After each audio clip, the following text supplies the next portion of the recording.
to be understood. Here's a man who has his hands over his eyes.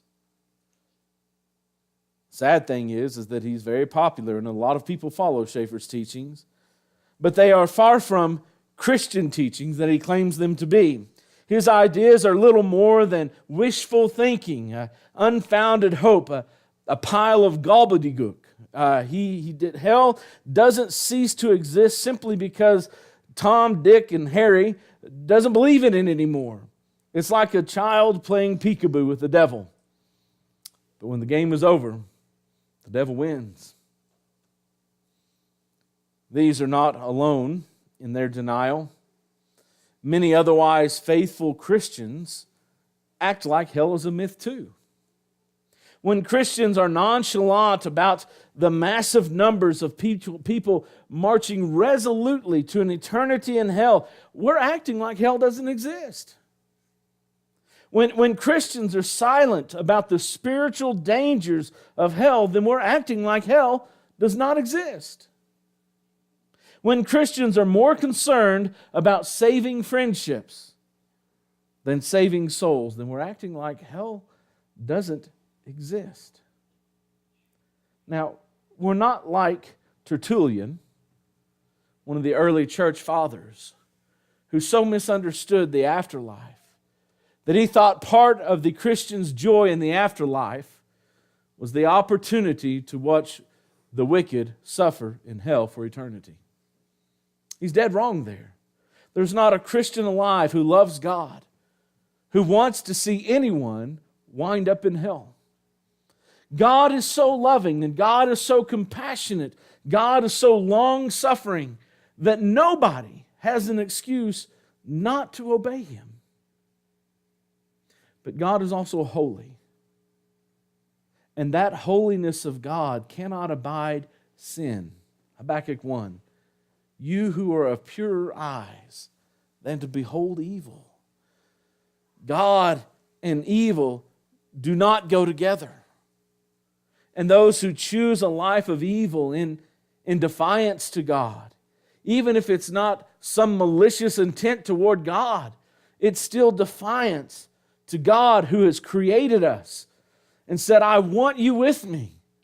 And as long as someone holds out and says, I don't think I'll go to God yet, they're living in open defiance to God. And if they die in those moments, hell is real. Hell is real.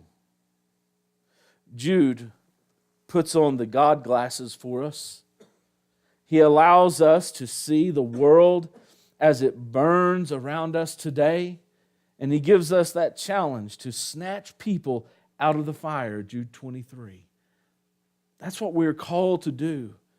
To see that the fire is raging, not in some future sense, but even now, those who are living in defiance of God are standing in the flames which are created for eternity and will burn and burn and burn. And we must put on our God glasses as Jude did and see the fires burning their lives even today and snatch them out of the fires of hell, because hell is real. Jesus spoke more about judgment, hell, and punishment than anyone else in Scripture. You might think, well, Paul had a lot to say about it, and he did. And Peter even talked about it. Yes, he did. And John, the apostle of love, spoke of hell and punishment and judgment. But no one spoke of hell and punishment and judgment more than Jesus himself. It has been estimated that roughly 13% of all of his teachings address the subject of hell, punishment, and judgment. Think about that. Of all the doctrines which Christ spoke about and talked about, the one he spoke about most often was hell, punishment, and judgment. Oh, but Jesus, he talked about love. Yes, he did. He talked about love an awful lot. But he talked about hell more. What does that mean to us? Especially those today who deny the very existence of hell. Well, there's our God is too loving to have created a place that is going to be eternal punishment.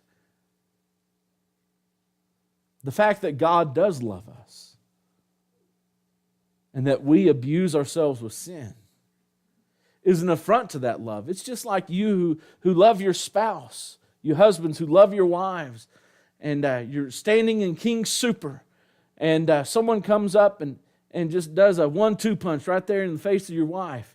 Do you just step back and say, well, that's the breaks? Or would you get a little angry? Would you defend your wife? No one treats my wife that way. Well, listen, God created me. And when I come up and give myself a 1-2 punch of sin and abuse myself with iniquity, God steps in and says, I don't like the way you're treating yourself. You are my creation, and you do not have the authority to do that. When we recognize that we are God's, and when we abuse ourselves with sin, that His wrath is then justified, just as justified as you would be if someone punched your wife. Hell is real, and Jesus spoke of it often. The Bible records many of the descriptions. In fact, is very descriptive about hell. The Bible describes hell, for example, as fire. Just as the weeds are gathered and burned with fire, so it will be at the end of the age.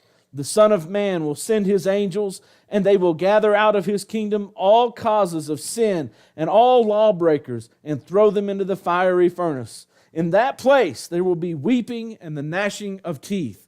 That's what's going to happen. There is a real sense in which there is going to be a fire. He says they gathered the differences and they cast them into the fiery furnace.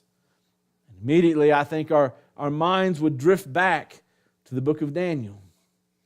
In Daniel chapter 3 with Shadrach, Meshach, and Abednego, who were cast into the fiery furnace. And in that moment, the miracle of God saved them alive. But everyone else cast into the fiery furnace perished. No one ever survived the fiery furnace. At the end of time, the picture is that the weeds are gathered and they are burned with fire. As it is at the end of the age, those who are not God's, those who have changed their nature away from God, they will be pulled out and cast into the fiery furnace. The Bible describes hell as a darkness. When he says, the king said to the attendants, bind him hand and foot and cast him into the outer darkness, Matthew 22. What's interesting here is this is the parable of the wedding feast. This is some wedding. Think about it. It's the parable of the wedding feast, and the feast is set, and the servants are sent out into the ones that have been invited, and they said the feast is ready, the wedding is here, everyone come in. Well, they ignored him, and so he sent another servant. It's time, now's the time, and they ignored him again. Only this time, some of them actually took the man and killed him. And the king sent armies against those cities and destroyed them, laid them waste.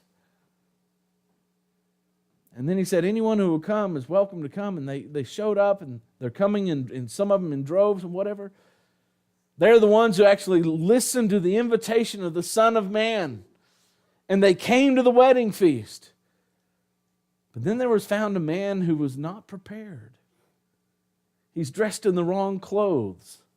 And as we saw this morning, that we put off the old man and we put on this new cloak of Christ.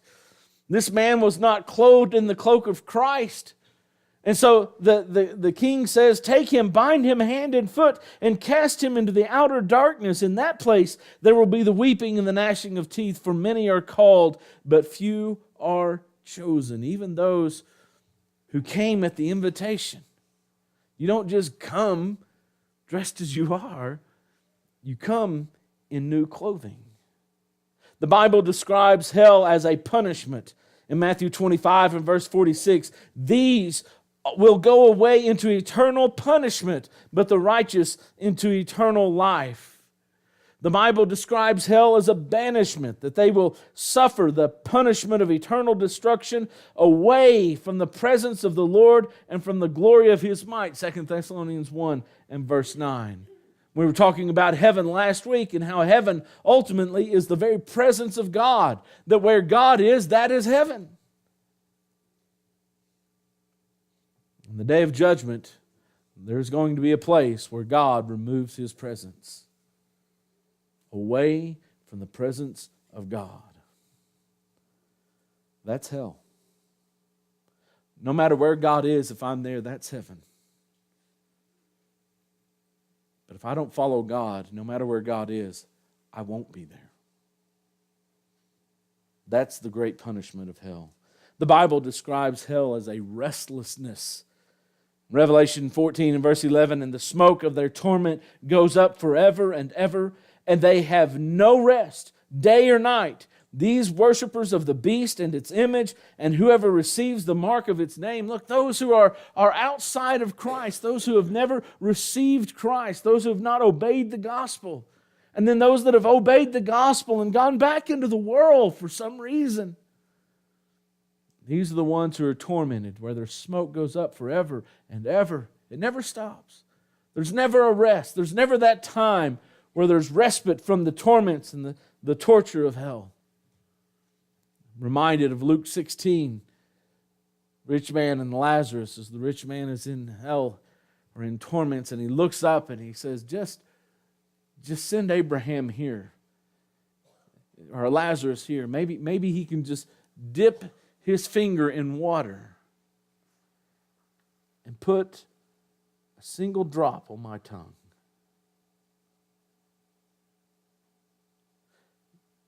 In his mind, that would have been enough rest. And yet he didn't even get that. The Bible describes hell as the second death in Revelation 21 and verse 8. But as for the cowardly, the faithless, the detestable, as for murderers, the sexually immoral, the sorcerers and idolaters and all liars, their portion will be in the lake that burns with fire and sulfur, which is the second death. This is the second death. The Bible describes hell as agony, Matthew 25 and verse 30. Cast the worthless servant into the outer darkness. In that place there will be the weeping and the gnashing of teeth. You can almost hear the groans and the wails, the despair and the hopelessness of those who are caught in hell, each by their own choice. Hell is real. And if hell is real, that means that the devil fools millions of people every single day. They have fallen asleep. He's lulled them into a sense of safety while they face eternal fire. How many people do you know? Do you love? Do you desire to be saved? And yet it seems like they don't care one whit about God. They don't care about the Creator. They don't care about the gift that He gave in His Son. They don't care about the opportunities of heaven and salvation. They just don't seem to care. Paul described them as those who had false security. In 1 Thessalonians 5, verse 3, he says, while people are saying, there is peace and security, then sudden destruction will come upon them as labor pains upon a pregnant woman, and they will not escape. We can't get out of it. If we have not prepared for that time of Jesus' return, we think everything is hunky-dory, peace and security. But then the destruction comes so quickly, so swiftly, that we're not prepared for it. We're caught on the outside. God doesn't want to see that. This idea that Schaeffer was giving, that we have this punitive God who is waiting and longing to destroy us in hell. Nowhere in the Bible is that taught. I've not even seen that taught from pulpits. Nobody who understands the significance and the reality of hell wants anyone to go there. And I mean, if you're here tonight and you are not a Christian, I don't want you to go to hell. No one here wants you to go to hell. Everyone wants you to be saved. But you've got to make a choice. You've got to obey. You can't just say, well, peace and safety, I'm not worried about it. I'm good enough. I'm a pretty good guy. I'm a pretty good girl. I'm not perfect, but I don't have to be perfect, right? I'm pretty good. There's so many people, they're going to pretty good themselves right into hell. Because peace and security, and then sudden destruction. Hell is real and already populated by the lost and the dying. No, I don't mean that eternity is open yet, but what I mean is there are people today who are lost and dying and living in the hell that will eventually lead to eternity. And many do not seem like they want to change. They seem like a lost cause for us as Christians to try and stop the spiritual carnage that we see. And while we may not be able to close the gates of hell, what we can do is at least make a dent in its population. We can't empty it. We can't extinguish the fires. We can't divert its reserves. Hell is going to be supplied. The fires are going to burn. We can't change that. And listen, we can't save the whole.